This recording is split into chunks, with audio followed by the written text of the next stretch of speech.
पुतली का आकार बताता है कि हम सपनों में कौन सी यादें ताजा करते हैं। यह एक अध्ययन में सामने आया है। प्रकाशित यह अध्ययन कॉर्नेल विश्वविद्यालय के वैज्ञानिकों द्वारा किया गया है। एक नए अध्ययन ने नींद के दौरान पुतलियों के फैलाव या संकुचन और स्मृति प्रसंस्करण के बीच संबंध की जांच की है।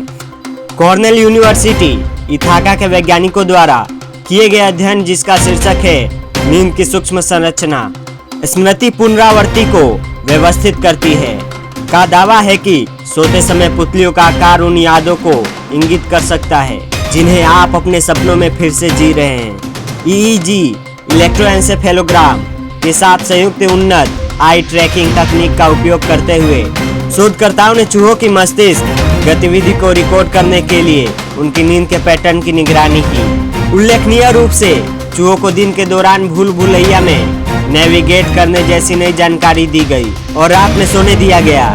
डेटा का विश्लेषण करने पर यह पाया गया कि NREM non rapid eye movement नींद के दौरान 2 उपचरण हुए।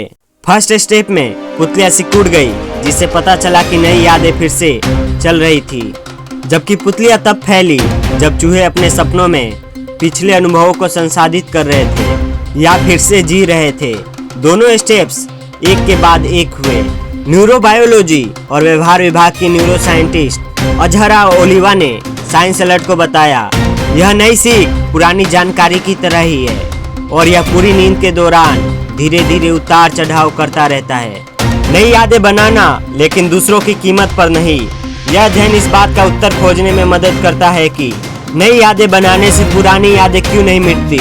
उदाहरण के लिए कार चलाना, भूले बिना कोई वाद्य बजाना सीखना। शोधकर्ताओं ने लिखा, हमारे परिणाम बताते हैं कि मस्तिष्क नींद के दौरान अलग अलग संज्ञानात्मक प्रक्रियाओं को मल्टीप्लेक्स कर सकता है, जिससे बिना किसी व्यवधान के निरंतर सीखने में मदद मिलती है।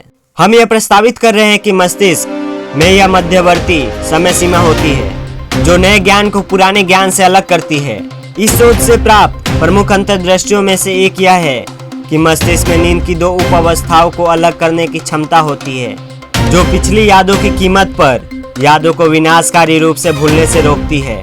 शोधकर्ताओं ने लिखा है, यह खोज जैविक और मानव निर्मित न्यूरो नेटवर्क में लंबे समय से चली आ रही समस्या का संभावित समाधान प्रदान करती है, जिससे विनाशकारी हस्तक्षेप को रोका जा सकता है।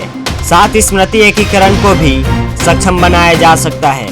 स्टडी के रिजल्ट्स ने वैज्ञानिक समुदाय को प्रोत्साहित किया है, जो मनुष्यों पर इसके परिणाम को देखने की आशा कर रहे हैं, जिससे बेहतर माइंड ग्रोथ टेक्निक डेवलप की जा सकती है और मानव निर्मित बुद्धि को प्रशिक्षित करने में मदद मिल सकती है।